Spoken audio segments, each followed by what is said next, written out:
À Marseille, sur cette place dominant le Vieux-Port, mais aussi un peu partout dans la cité, Jean-Pierre Melville promène son flegme et sa caméra, l'un et l'autre nécessaires au tournage du Second Souffle, un film adapté du roman série noire de José Giovanni, une histoire de truand dure et violente qui mettra à rude épreuve les nerfs d'acier de Paul Meurice, commissaire de police pour la circonstance. Un film aux nombreuses vedettes, parmi lesquelles Mel Ferrer ne se laisse pas facilement reconnaître sous sa moustache à la française. Un film à propos duquel Jean-Pierre Melville veut bien nous donner quelques précisions. C'est un film policier d'une certaine importance. Je dis d'une certaine importance parce qu'en France, on a peut-être pris à tort l'habitude de considérer que le film policier était un genre mineur. Je crois que c'est un genre majeur, mais très difficile à faire. Depuis très longtemps, j'avais envie d'en faire un de vrai. Je m'étais essayé un jour à faire un petit film d'entraînement, dirons-nous. Et celui-là est un gros morceau. Difficile pour plein de raisons et surtout à cause des 12 rôles qui composent ce film, qui sont des rôles difficiles à fournir.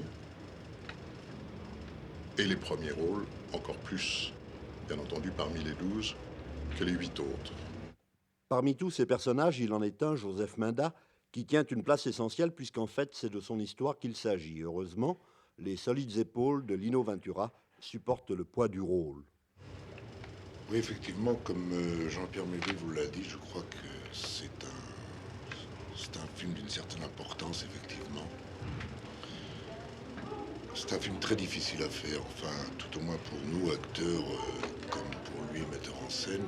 Je crois que pour ma part, ce sera plutôt un des plus difficiles que j'aurais jamais fait. On peut vous demander pourquoi ?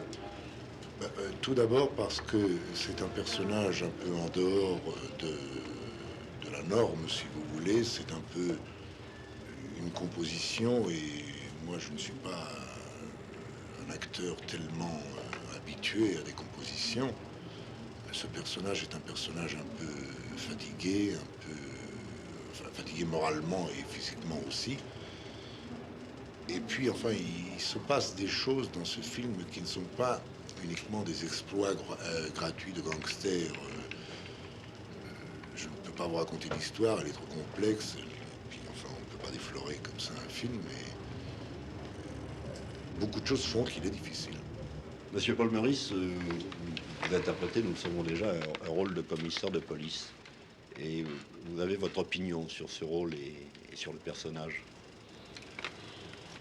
Une opinion, non, ça c'est peut-être beaucoup dit. C'est un commissaire de police, il pourrait être marchand de cacahuètes, tout ça n'a aucune espèce d'importance. Ce qui compte pour un acteur, je crois, c'est dire le texte et de s'entendre avec son metteur en scène. Et c'est ce que je vais essayer de faire. Pourquoi essayer ? Parce que c'est la première fois que je tourne avec Jean-Pierre Melville et que j'ai l'intention d'essayer de faire ce qu'il va me demander. On ne fait pas toujours exactement ce qu'un metteur en scène vous demande. On croit qu'on le fait, mais on passe à côté. Tout peut arriver.